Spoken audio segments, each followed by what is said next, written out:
Our first fight would be on a windswept hillside, overlooking the forum.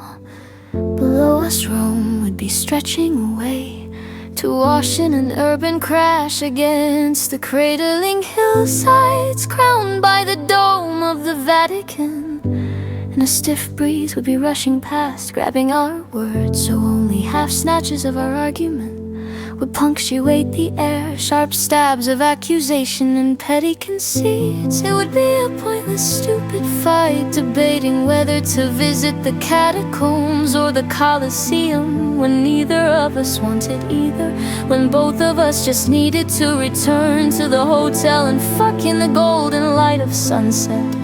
But we would fight instead, because we would have been traveling for 2 weeks at this point, and couldn't stand the magic of romance anymore. We would fight to break the spell, to confirm that beneath the gossamer sheen of the affair,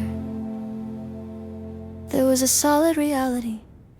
I would turn away from you, I would begin walking alone towards the city, and you would chase behind me, grab me, turn me, press your lips to mine, do everything I had ached for, had wanted some toxic proof. I was too immature to ask for evidence that we existed.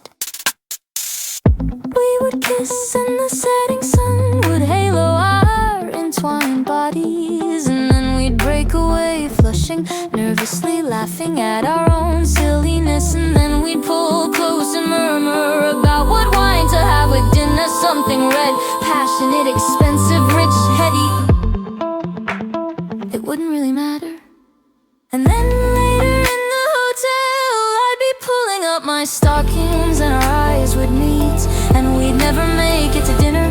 The stars would fade in, and we'd creep from bed to watch the lights of the city awaken, pretending for a moment that we were ancient emperors, or perhaps a harlot. You'd murmur and I'd blush, and your lips would find that spot on the side of my neck that makes my knees shake, and your breath would softly whisper a secret to my skin.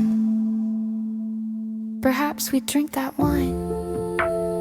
Finally, we'd breakfast on the balcony, morning sun warming our arms, and we'd sit in content silence as the crisp flap of pace flags and the distant cries of taxi drivers murmured the city's melody.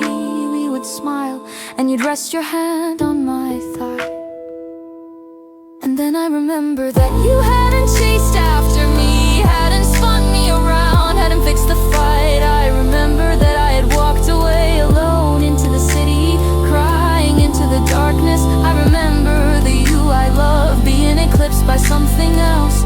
And then I remember that we'd never even had that dinner, or that wine, or even that fight in the forum. I remember that you'd never been there at all, because that hadn't been our first fight, but our last, our only. And it hadn't been in Rome, but in your car. Your hand hadn't been on my thigh, or my knee, or my cheek, but bruisingly grabbing my arm, shaking me, bashing me against the door. And once I wrenched it free, I shed you, and you didn't follow, thank God. I went inside, and that was the end. I'm always been caught up in what could have been.